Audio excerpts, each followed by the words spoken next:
ભારતીય કોસ્ટગાર્ડ અને ગુજરાત એટીએસે મોટું ઓપરેશન પાર પાડ્યું છે કે જેમાં પોરબંદરના દરિયા નજીકથી 1800 કરોડની કિંમતનું ડ્રગ્સ ઝડપી લેવામાં આવ્યું છે। આ દરિયામાં રાતના સમયે ઓપરેશન પાર પાડ્યું હતું તો બીજી તરફ જપ્ત કરાયેલ ડ્રગ્સને તપાસ માટે પોરબંદર લાવવામાં આવ્યું હતું।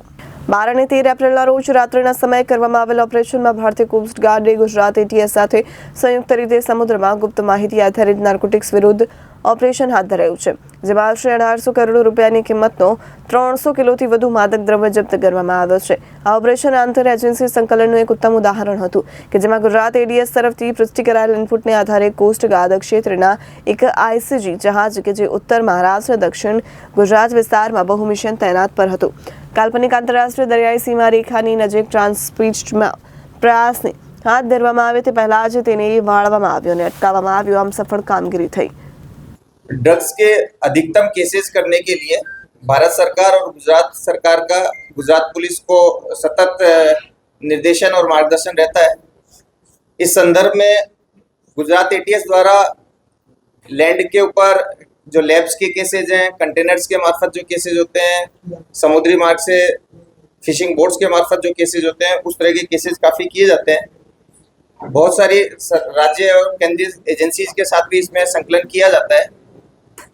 अभी रिसेंट के केस में गुजरात एटीएस के इंस्पेक्टर जेएम पटेल को एक इन्फॉर्मेशन मिली कि एक पाकिस्तान का सप्लायर है फिदा, वो फिदा लगभग 400 केजी का मटेरियल पोरबंदर के सामने आईएमबीएल में भारतीय हद में एक तमिलनाडु की बोट को देने वाला है और ये बोट आगे उसको कैरी करके तमिलनाडु लेके जाने वाली है।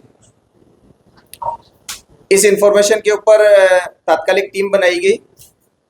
गुजरात एटीएस के इंस्पेक्टर वीएन भरवाड़ और सब इंस्पेक्टर भूपेंद्र वाघेला, इनको कोस्ट गार्ड के साथ अटैच किया गया। कोस्ट गार्ड के शिप द्वारा जो ये इंफॉर्मेशन वाली जगह है 12 और 13 तारीख की रात के दरमियान वहाँ पे वो पहुंचे। उनके रडार पे एक छोटी फिशिंग बोट पाकिस्तानी दिखाई भी दी। उस बोट को पकड़ने के लिए जब इंडियन कोस्ट गार्ड का शिप वहाँ पहुंचा तो इस फिशिंग बोट ने भी कोस्ट गार्ड के शिप को थोड़ी दूर से ऑब्जर्व कर लिया था।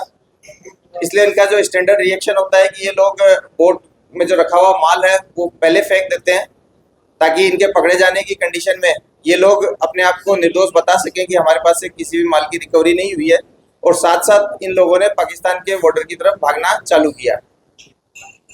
इंडियन कोस्ट गार्ड के शिप ने बहुत मेहनत के साथ में इस केस को, इस आरोपियों को पकड़ने की कोशिश की, लेकिन ये जो लोकेशन थी आईएमबीएल के बहुत नज़दीक थी और जल्दी ये जो पाकिस्तानी फिशिंग बोट है ये पाकिस्तानी सीमा में काफ़ी अंदर चली गई थी। इस दरमियान ये जो मटेरियल इन लोगों ने फेंक दिया था, इस मटेरियल को रिकवर करने के प्रयास हाथ रखे गए और लगभग 311 जो पैकेट्स हैं वो रिकवर किए गए हैं। इन 311 पैकेट्स में प्राइमा फेसी मेथाम्फेटामाइन आइस जिसे कहते हैं वो रिकवर हुआ है, जिसकी अंतर्राष्ट्रीय बाजार में जो कीमत है वो लगभग 1800 करोड़ होगी। साथ साथ हम ये जो पिछले कुछ सालों में गुजरात एटीएस ने विभिन्न एजेंसीज के साथ मिलकर जो फिशिंग बोट्स के मार्फत जो केसेज होते हैं उनको जो किया है उसमें लगभग 20 केसेज किए गए हैं, जिसमें 5454 केजी ड्रग्स पकड़ा गया है, जिसकी अंतर्राष्ट्रीय बाजार की कीमत 10,277 करोड़ होती है। इसमें 163 आरोपी पकड़े गए हैं, जिसमें 77 पाकिस्तानी, 34 ईरानी, 4 अफगानी, 2 नाइजीरियन और 46 भारतीय आरोपियों की संख्या है।